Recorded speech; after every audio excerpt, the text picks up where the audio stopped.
రాత్రి జరిగింది, భోగి గట్టిగా జరుపుకున్నాం. నాకు ఎప్పుడు అవుతుంది రాజానే, నేను రాజానే పిలుస్తాను. ఈ జన్మకి చాలు, నేను పోతాను అన్నయ్య, నేను పోతాను, నాకు ఇది వద్దు వద్దన్నయ్య, నేను పోతాను అన్నయ్య, నేను పోతాను అన్నయ్య.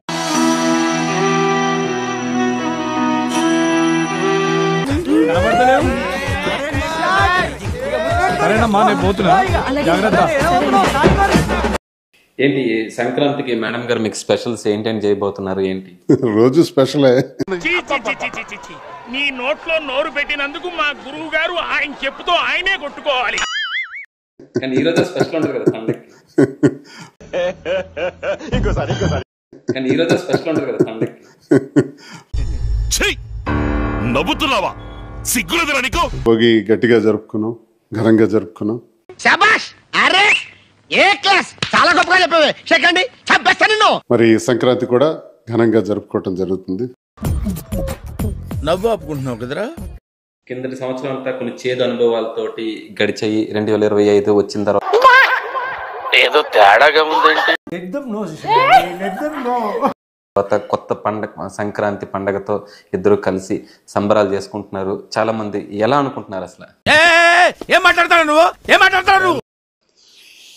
చేదు అనుభవాలంటే మా కుటుంబంలో జరిగినటువంటి ఘర్షణలు, ఇవన్నీ ప్రజలందరికీ నేను గడిచిన కాలంలో తెలియజేసినటువంటి. సూటిగా చెప్పు, ఎందుకు వచ్చావు? ఆ ఘర్షణల ద్వారా మరి మేమంతా ఒక నిర్ణయానికి రావటం జరిగింది.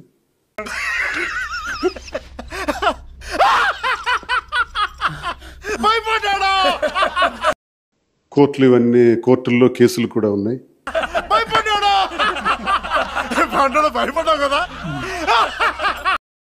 మరి ఘర్షణలు గొడవలు ఎలా ఉన్నప్పటికీ కూడా మాకంటూ పిల్లలు ఉన్నారు. నెక్స్ట్ స్టేజ్ ఏంటో తెలుసా? లక్ష్మీ బాంబులు పేలుతుంటాయి, కింద కాకరపోతులు కాలుతుంటాయి. మరి ఘర్షణలు గొడవలు ఎలా ఉన్నప్పటికీ కూడా మాకంటూ పిల్లలు ఉన్నారు. ఈ పిల్లలకి అన్యాయం జరగకూడదు. ఒక్కసారి అమ్మాయి లెగుస్తుందండి. ఆడ ఆలోచన ఏంటి, ఆడ స్కెచ్ ఏంటి, ఇవన్నీ నాకు తెలియాలి.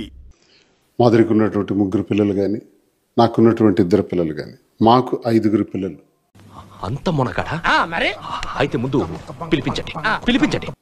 మరి నేను అక్కర్లేదు, ఆయన అవసరం నాకు లేదు, ఆయన ఉండకూడదు అనుకున్నటువంటి వాణి. కరెక్ట్ గా చెప్పకపోతే పుర్ర పుచ్చకాయలా పెరిగిపోద్ది. సరిగ్గా చెప్పు. వాణి గురించి ఇంతకన్నా నేనేం మాట్లాడతాను? ఆమె ఇష్టమైనటువంటిది ఆమెకు జరిగింది, ఆమె కోరికే నెరవేరింది. అంటే ఆమెకి నేను అక్కర్లేదు. నువ్వేనా తాగేసున్నావా? నీకు బ్రెయిన్ సెల్స్ ఏమైనా డ్యామేజ్ అయ్యాయి? అధికారం కావాలి, డబ్బు కావాలి, అవన్నీ కూడా ఇచ్చేసాను. నేను కాదంటున్నాను, నేను అంటున్నా, నేను కాదంటున్నా, నేను కరెక్ట్ అంటున్నా, నేను కరెక్ట్ అంటున్నా.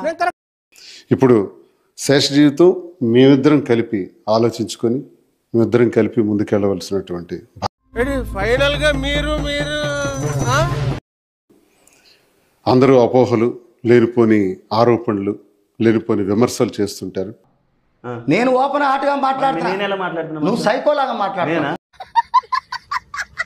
దయచేసి మాకెవరు సలహాలు సూచనలు, ఈ జనసేన బ్యాచ్ కొంతమంది ఉన్నారు, ఆ జనసేన బ్యాచ్ కొంచెం నోటు దురద ఆపుకోమని నేను కోరుతున్నాను.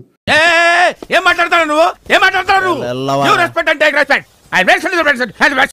మీరు మాకు సలహాలు ఇచ్చేయవలసిన అవసరం లేదు, మీ సలహాలు పాటించేయాల్సిన అవసరము మాకు లేదు. మొదటి దానికి మొగుడు లేడు, కడదానికి కళ్యాణం అని